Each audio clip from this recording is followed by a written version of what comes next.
Time for your ABC 36 Storm Team forecast.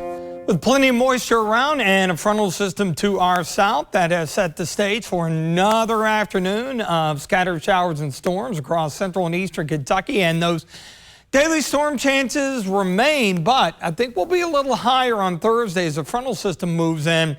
And speaking of that boundary, which the question yesterday was whether it would make it far enough to the south to dry it out for the end of the week and early weekend. That appears to be the case, at least trending that way. And those 90s, which we've managed to avoid with a good bit of cloudiness around the last few days, should return late weekend into early next week. Viper radar still a little active here in the metro and especially across southern Kentucky.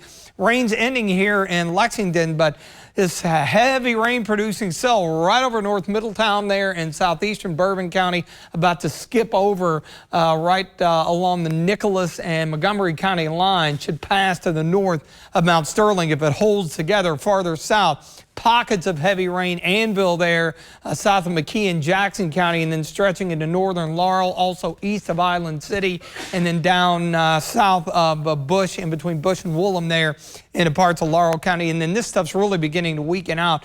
Keavy, Laurel Lake, Corbin, and then out US 25E toward Gray and Barberville. Everything initially down south with a little boundary helping to fuel some storms that rolled right up the Bluegrass Parkway.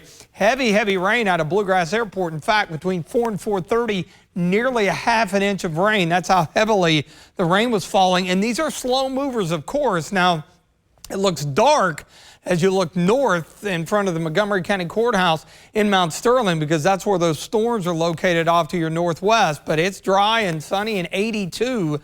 And those areas, of course, that have not seen anything in the way of rainfall, maybe a little rain cooled air in your area. Casey County near Liberty, 78 there at the Kentucky Mesonet, but you can really see it. Low 80s in spots where it's dry, low to mid 70s where we've seen some rain. A lot of moisture around. That's pretty typical for this time of July, with upper 60s and low 70 dew points. That frontal boundary, which was overhead, has drifted to the south, but still enough moisture and lifts with the afternoon sunshine to get a few storms going. This front to our northwest, that may be our best shot at some widespread, or at least more widespread rain opportunity by Thursday. But here in the short term, give it a few hours after sunset, everything winds down. We start out in the upper 60s in the morning, and then we do it all again. Notice some pockets of heavy rain, and we could see some localized flooding issues again, because these are slow movers.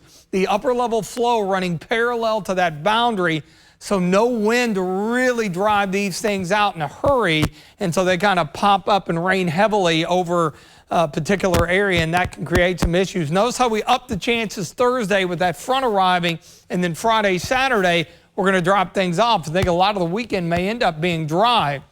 So here's your front, which hopefully will provide some beneficial additional rain. Everything we've seen has been very spotty and isolated. And then high pressure builds in, bit of a northeast wind, drier air, and that'll help drop our humidity levels off a bit as well. So good timing in that regard, but it does look like the heat will begin to build back in, and we're going to see that trend as we close out the month and head into early August. The core of really hot air stays in the central plains, but our average high toward the end of the month, still 87, will be a little above it. You know what that means. Highs back in the low 90s. Early storms and warm and muggy, 69 coming up tomorrow, 86. Mostly cloudy, some sunshine mixed in, afternoon and early evening thunderstorms. And the extended forecast here as we head through the upcoming weekend. Notice how we're dry Friday, Saturday, and then the heat builds back in with highs right around 90 into early next week.